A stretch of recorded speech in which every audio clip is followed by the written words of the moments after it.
In the heart of a lush valley, bordered by towering mountains and dense forests, lay the village of Eldermore. The village was a vibrant tapestry of life, where the air was filled with the scent of blooming wildflowers and the sounds of children laughing as they played by the riverbank. The villagers, a close-knit community of farmers and artisans, thrived on the bountiful land, which yielded crops of golden wheat, vibrant fruits, and livestock that grazed on the emerald pastures. As we proceed further, don't forget to like this video, share and subscribe for more captivating stories like this. Eldermore was not just a place, it was a spirit. The villagers felt a deep connection to the earth and sky, believing that every tree and stream was alive with energy. However, among the tales shared around the evening fires, one legend stood out, a story that sent shivers down the spines of the young and old alike. The tale of Naga, the serpent of Eldermore. The elders often gathered beneath the old oak tree, their faces illuminated by flickering lanterns as they recounted the legend. Naga is as old as the mountains themselves, they would say, their voices trembling with reverence. A colossal serpent with scales like emeralds, it guards the treasures of our valley. But beware, for if angered, it will unleash calamity upon us. The villagers offered prayers and sacrifices to appease Naga, especially during the Festival of Harvest, a celebration filled with music, dancing, and offerings of fruits and flowers. This festival was not only a time of joy, but also a reminder of their bond with the natural world. Yet, as the younger generation grew, skepticism began to creep in. Tomas, a headstrong young farmer, often challenged the old beliefs. He was known for his fiery spirit and ambition, dreaming of a future where the village prospered through innovation rather than superstition. We must rely on science and hard work, not old wives' tales, he would argue, igniting debates among the villagers. His friends supported him, while the elders regarded him with a mix of concern and disappointment. The legend of Naga was woven into the very fabric of Eldermore. It told of how the serpent had once saved the village from a great drought centuries ago. With a mighty roar, Naga had summoned the rains, replenishing the earth and bringing life back to the valley. In return, the villagers vowed to honor and protect the serpent, offering their gratitude through rituals and sacrifices. Each year, during the Festival of Harvest, the villagers would gather at the riverbank, their faces painted with joy and hope. They sang songs, danced in circles, and laid out their offerings: baskets of ripe fruit, freshly baked bread, and fragrant flowers. The village elder, a wise woman named Mira, would lead the prayers, her voice rising above the melodies, calling upon Naga to bless their harvest. But as the years passed, the villagers faced challenges. The land that had once been their lifeblood began to show signs of strain. Droughts became more frequent, and the river sometimes ran dry for weeks. The elders would shake their heads, whispering about Naga's displeasure, while Tomas and his friends dismissed the warnings as mere superstition. One evening, as the sun dipped below the horizon, casting a golden hue over the valley, a discussion erupted in the square. "We need to take control of our fate," Tomas proclaimed, his eyes alight with passion. "Let's dig deeper wells, build irrigation systems, and stop relying on old stories."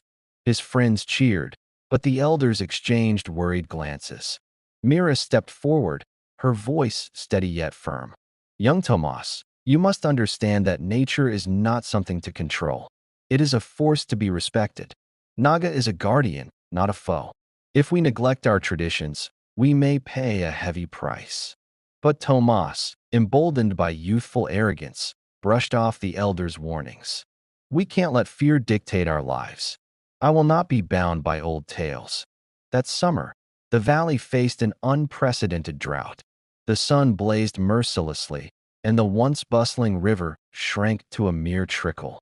The crops wilted under the relentless heat, and the villagers' spirits began to dim.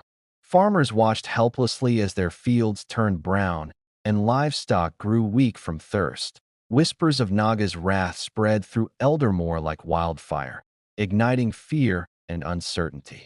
The village council convened, the air thick with tension. "We must hold a grand ceremony to appease Naga," one elder insisted, his voice trembling. Tomas, now desperate to prove his beliefs, stood up. "We can't just offer sacrifices and hope for a miracle. We need to act. Let's find a solution." His voice rang with defiance, but the urgency in the elder's eyes made him uneasy. As the council debated, the village divided.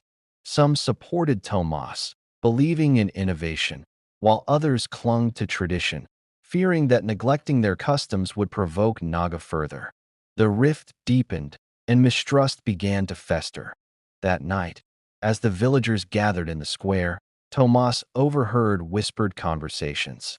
"If Naga is angry, it's because of the foolishness of the young," one villager said, casting a wary glance toward him. "We must make a sacrifice, or we will suffer the consequences." Tomas felt a chill run down his spine, but he shook it off. He was determined to prove that change was possible. He gathered his friends and proposed a daring plan. "Let's venture into the forest and find Naga's lair. If we confront the serpent, we can reason with it." His friends exchanged nervous glances, but their loyalty to Tomas urged them on. "We'll show everyone that Naga is just a myth." They agreed, excitement mingling with fear. Early the next morning, Tomas and his friends set off into the dense forest, their hearts pounding with a mix of excitement and trepidation. The trees loomed overhead, casting shadows that danced in the dappled sunlight.